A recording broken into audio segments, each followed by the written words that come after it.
Hi friends, மே 13ஆம் தேதி வந்து பாக்கியலட்சுமி சீரியலுக்கான ஒரு சின்ன ரிவ்யூ தான் இது.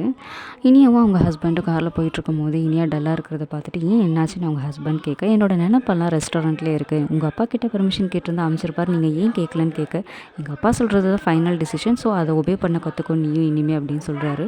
கேட்கும்போது ஷாக்காக இருந்தாலும் அமைதியாக இருக்காங்க.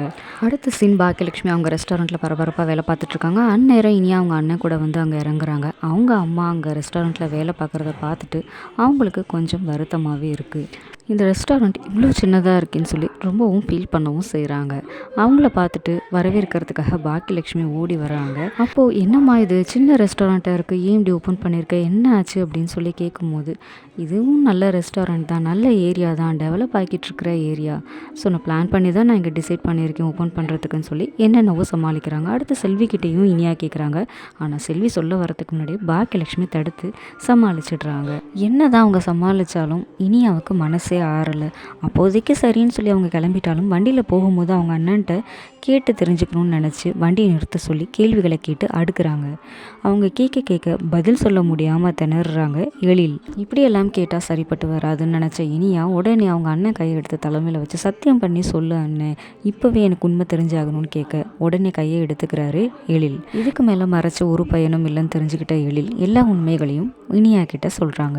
ஒவ்வொரு விஷயத்தையும் கேட்ட இனியா ரொம்பவே ஷாக் ஆகிடுறாங்க. அதுக்கப்புறமா இல்லை நான் இப்போவே உடனே அம்மாவை பார்த்தாகணும், உடனே வண்டியை எடுங்கன்னு சொல்லி கேட்குறாங்க. சரின்னு அடுத்த நிமிஷமே ரெண்டு பேருமே வண்டியில் கிளம்பி போகிறாங்க. அங்கே அவங்க ரெஸ்டாரண்ட்டில் பாக்கியலட்சுமி டேபிள் சேர் எல்லாம் தொடச்சி க்ளீன் பண்ணிகிட்ருக்காங்க. அதை பார்த்துட்டு இனியாவுக்கு ரொம்பவே வருத்தமாகி ஓடி போய் கட்டி பிடிச்சிட்டு அழ ஆரம்பிச்சிடுறாங்க. என்ன ஏதுன்னே கேட்க போய் இனியா எனக்கு எல்லா விஷயமும் தெரிஞ்சிடுச்சு, இப்போயாவது உண்மையை சொல்லுங்கள், எதுக்காக ரெஸ்டாரண்ட்டை விட்டு கொடுத்தீங்கன்னு கேட்க, அதெல்லாம் ஒன்றும் இல்லை, நான் ஒன்றும் விட்டு கொடுக்கல, நான் கிஃப்டாக தான் கொடுத்துருக்கேன், இது என்னோட சுய முடிவுன்னு சொல்லி அவங்கள சமாதானப்படுத்துகிறாங்க. இருந்தாலும் இனியாவுக்கு அதில் நம்பிக்கை வரல. மேலும் கேட்க அதெல்லாம் ஒன்றும் இல்லைன்னு சொல்லி சமாதானப்படுத்தி அவங்க அண்ணன் கூட அனுப்பிச்சி வைக்கிறாங்க. உடனே செல்வியும் பாக்கியலட்சுமியை பார்த்து, ஏங்க்கா நீங்கள் உண்மையை சொல்லலை, சொல்லியிருந்தீங்கன்னா இனியா போய் கேட்டிருக்கும்ல அப்படின்னு சொல்கிறாங்க. எல்லாத்தையும் சொல்லிவிட்டு அப்புறம் நான் விட்டு கொடுத்ததுக்கு என்ன அர்த்தம் அப்படின்னு சொல்லி கேட்டு அவங்களையும் சமாதானப்படுத்துகிறாங்க.